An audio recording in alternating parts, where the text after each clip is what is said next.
Hi there. If you've ever stood in the Whisky Aisle wondering what is actually worth spending your hard-earned money on, then this breakdown, I think, is going to be for you.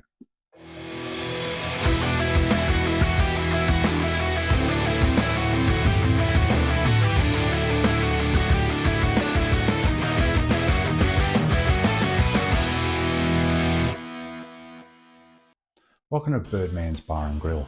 On this channel, we do spec-driven deep dives and reviews of whiskey based on real-life experience. The whiskies that I feature on my channel are going to be whiskies that are either on my bar or I've actually drank myself, so I can give you a real-world honest opinion on them, not something that I've read in a book or online. So if that sounds like it's of interest to you, then consider subscribing. I've got a lot more ideas on how I can share my whiskey knowledge with you, the punter, who wants to understand what is actually good value. We're going to do a top 10 whiskies under $100. Now this is based on availability in Australia. I will convert it to US currency, but the prices are going to be different. All right, enough of me yakking on. Let's get into the first of our 10 whiskies, a new segment for the channel, Top 10s. First, we're going to start in Scotland and we're going to look at the Highland Park 12.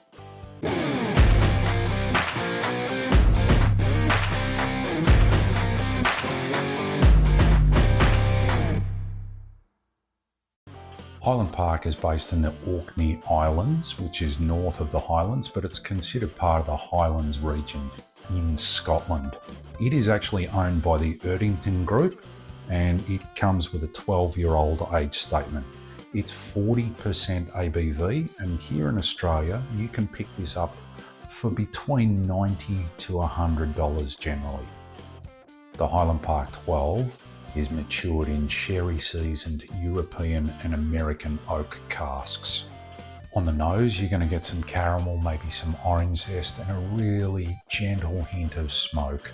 On the palate, toasted oak, you might get some of that fruitiness, citrus fruit, and maybe a little bit of dried red fruit as well, maybe some cherry. The finish, very, very gentle smoke. This is not an Islay, so it's not a smoky whiskey. It's gentle smoke, dark fruits, and a long finish. So it really does drink well for a 40% ABV whiskey and is great value at under $100.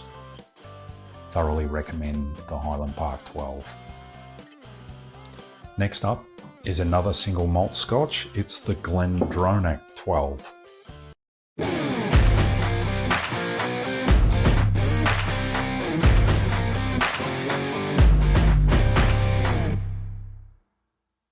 The Glendronach 12 is actually owned by the Brown-Forman Group. Brown-Forman also own Jack Daniel's, Old Forester and Woodford Reserve. This comes in at 43% and has a 12-year age statement. It's matured in a combination of Oloroso and Pedro Jimenez sherry casks. On the nose, you're likely to get raisin, cinnamon, ginger, caramel, things like that. From the palate itself, it's a little bit different. In fact, I've got one poured here. I'll give you a live tasting of that. A little bit of chocolate through that and raisins, really pleasant. I enjoy this whiskey. It does have a slightly smoky finish. There's no smoke on the nose or on the palate.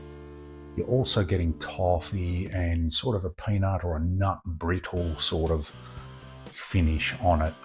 I'm still tasting that now, so it's got quite a lengthy finish. The Glendronach 12, if you can pick it up for under $100, is a great buy. Next up, it's our third and final Scotch, and it wouldn't be a whiskey review without an Islay, and this one is the Ardbeg 10.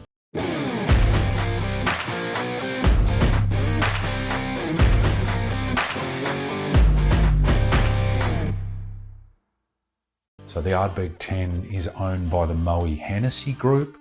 It's 46% ABV and has a 10-year age statement. It is matured in ex-bourbon casks. They're under $100. You can generally pick this up in a lot of places for under 100. It may be pushing over 100 now in some places, but for under $100, this is a great buy and a really, really quality Islay. On the nose, you're getting smoke, peat smoke, saline, so you're getting that briny seawater. You're getting a little bit of medicinal, some menthol, that sort of aroma out of the glass. Some describe it as like Band-Aids, that sort of iodine sort of smell. On the palate, you're probably getting some honey, some mango. Some people describe it as a little bit spicy. As far as the finish goes, the smoke gives way to a sort of a vanilla cream sort of finish that's quite pleasant and makes you want to go back for another sip. Thoroughly recommend the Ardbeg 10 to round out your Scotch selection on your bar. Next up, we're going with Jameson.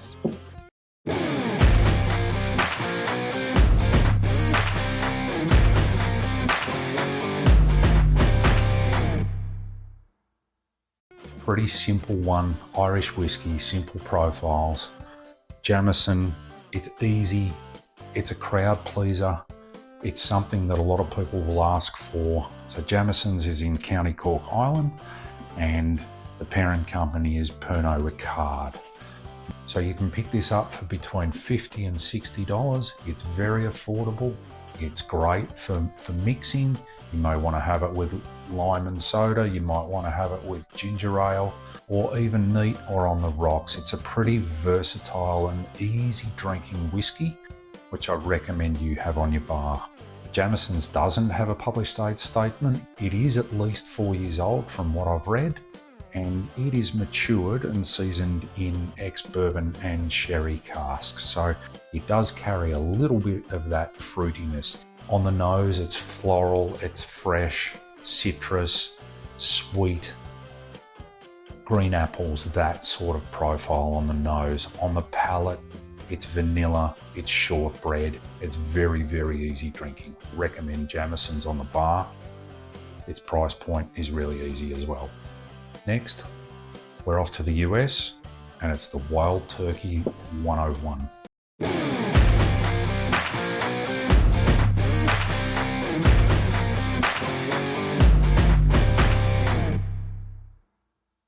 So the Wild Turkey 101, or as I sometimes like to refer to it as the Kickin' Chicken, is distilled at the Wild Turkey Distillery in Lawrenceburg, Kentucky. Wild Turkey is owned by the Campari Group. There is no documented age statement, but it is believed to be a mix of 6 to 8 year whiskies. Here in Australia, you can pick it up anywhere from 65 to 80 bucks. So this is actually great value considering the proof and how it compares to a lot of other bourbons in its class. Wild Turkey 101 is a great example. The whiskey, as with all bourbons, is matured in charred American oak barrels. On the nose, you're going to get vanilla, baking spice and toasted oak, maybe a bit of brown sugar. On the palate, you're going to get some rye spice, you're going to get some caramel and maybe even a bit of nutmeg. The finish, oaky, you're going to get some clove maybe, and just that lingering spice, but really, really pleasant, great value. Wild Turkey 101. Next up is another bourbon. It's the Evan Williams Bottled in Bond.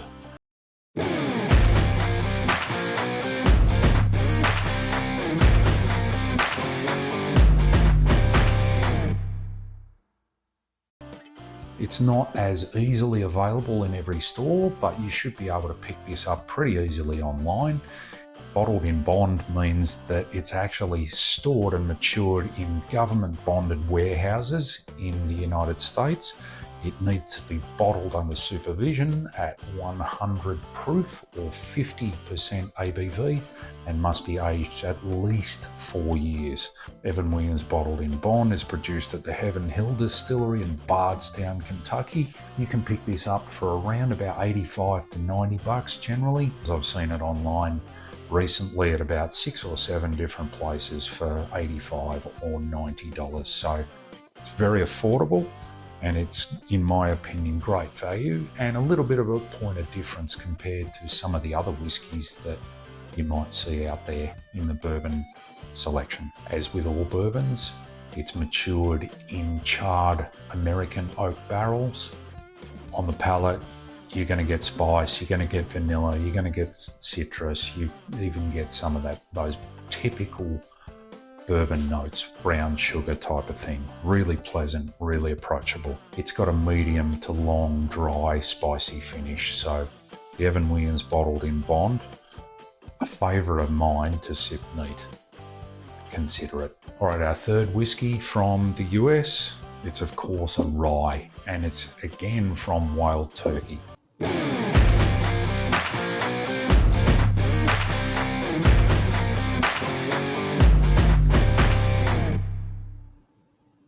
Wild Turkey Rye is a really affordable option. You can pick this up for around 65 to 70 bucks a bottle here in Australia. It is lower proof than the Wild Turkey 101. It's actually only 81 proof, but it drinks above that. It has a lot of flavour and the things that I'm looking for in a rye. As with bourbons, it is matured in charred American oak barrels and it's at least 4 years old. On the nose, you're going to get caramel, honey, vanilla, spice, and maybe even a little bit of herbal notes as well. I detect that hint of mint or menthol. It's very subtle, but it's there, and that's something that I really love in a rye. On the palate, you're going to get some cinnamon, you're going to get vanilla, you're going to get black pepper, and you're going to get a little bit more mint than on the nose. It's not overpowering, it's not going to freak you out, it's just that subtle hint there, which makes it really interesting. Finish, it's bold, it's lingering, and it really does punch above its proof and its price. Can't recommend the Wild Turkey Rye thoroughly enough. If you're just getting into rye, this is a really good starting point for you. And it's very affordable, so it won't break the bank. Next up, we're off to Japan. Our eighth whiskey is Nikka From the Barrel.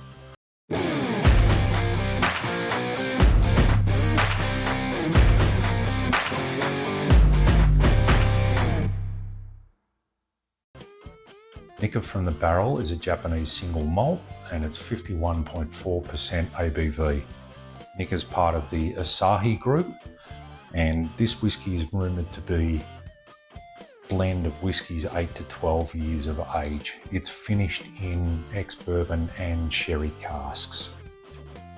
So this is only a 500ml bottle instead of most of these at 7 or 750. But at the price that it currently is now, it still represents really good value. In terms of price, well, this has actually come down a bit recently in price. I'm not exactly sure why, but I'm seeing this as low as 75 bucks a bottle recently. For a while there, it was sitting above the $100 mark, but pretty much everywhere I see it now, it's under $80 or just on $80 for this. So it's actually value at 51% ABV. As far as the profile goes, on the nose, you're going to get vanilla, caramel, black cherry. On the palate, you're going to get oak, honey, and spice, maybe a little bit of clove. The finish is quite long and oily and maybe just a hint of pepperiness. So it's really enjoyable, the Nikka straight from the barrel. At this price now, I definitely recommend you pick one of these up because this is a quality Japanese single malt. Number 9, we go to Australia with the Corowa Characters.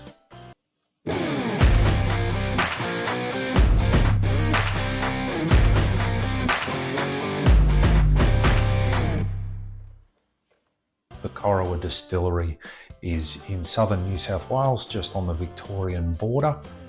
This is a single malt aged for between 3 and 4 years is my understanding, and it's matured in ex-Hungarian red wine barrels. It definitely takes on that fruit influence like a lot of Australian single malts do. The Corowa distillery is independently owned. This is 46% ABV, and you can pick this one up for between $90 and $100.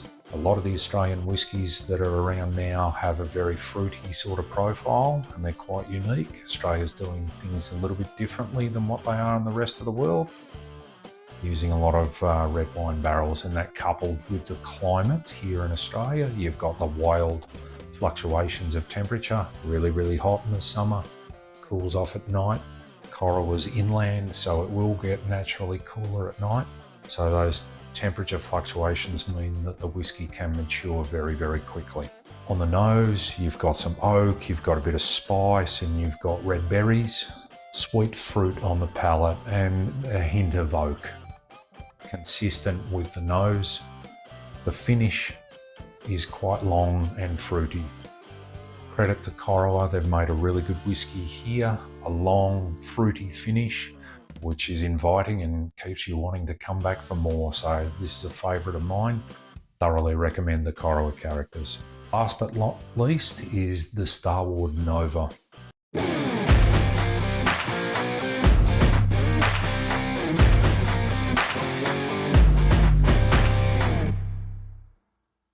So Starward is independently owned and it's based here in Melbourne, Victoria.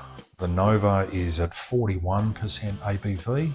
You can pick this one up for between 85 to 100 bucks. Usually it's in the around $90 is what I see it for consistently. It is matured in Australian red wine barrels. So I believe it's a combination of Cab Sav and Shiraz barrels, so you get that real fruity red wine influence.